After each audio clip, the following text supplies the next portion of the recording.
pamoja na kujenga hadhi ya Tanzania katika diplomasia ya afya.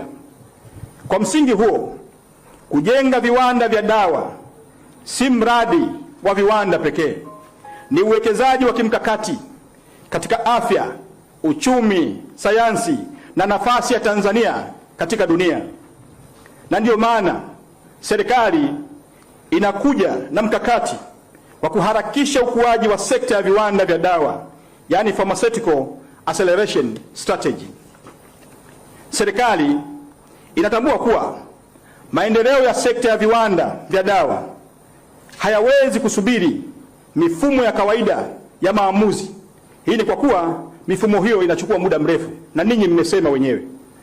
Kutokana na umuhimu wa kimkakati wa sekta hii kwa afya ya taifa, uchumi na usalama wa nchi, serikali imeandaa na kuanza kutekeleza mkakati wa kuharakisha uwekezaji kwenye sekta ya dawa, Pharmaceutical Acceleration Strategy, unaolenga kuondoa vikwazo vya kimuundo na kuharakisha maamuzi ya uwekezaji.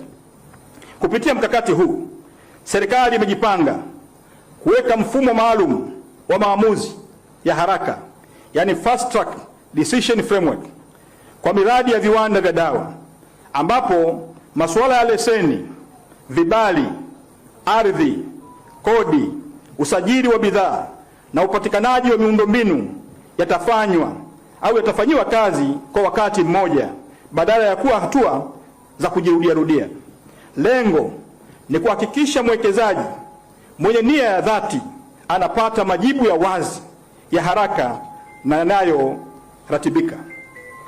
Pharmaceutical Investment Acceleration Task Force, ili kuhakikisha mkakati wa kuharakisha uwekezaji katika sekta ya dawa unatekelezwa kwa vitendo na kwa kasi inayolingana na umuhimu wa sekta hii, serikali imeunda Pharmaceutical Investment Acceleration Task Force, PIAT, na tayari nimekusha izindua hapa siku hii ya leo.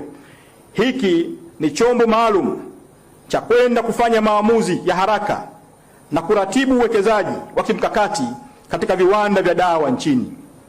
PIAT imepewa mamlaka ya moja kwa moja, yani tumeikabidhi meno ya kufanya maamuzi ya haraka, kuratibu na kusimamia hatua zote muhimu katika mnyororo wa kuharakisha uwekezaji, kuanzia tathmini ya mradi, vibali vya awali, uratibu wa taasisi husika hadi kufikia maamuzi ya mwisho ya utekelezaji.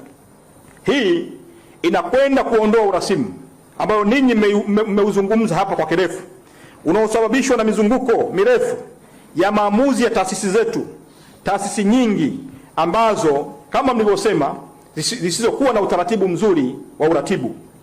Nguvu ya PIAT iko katika muundo wake.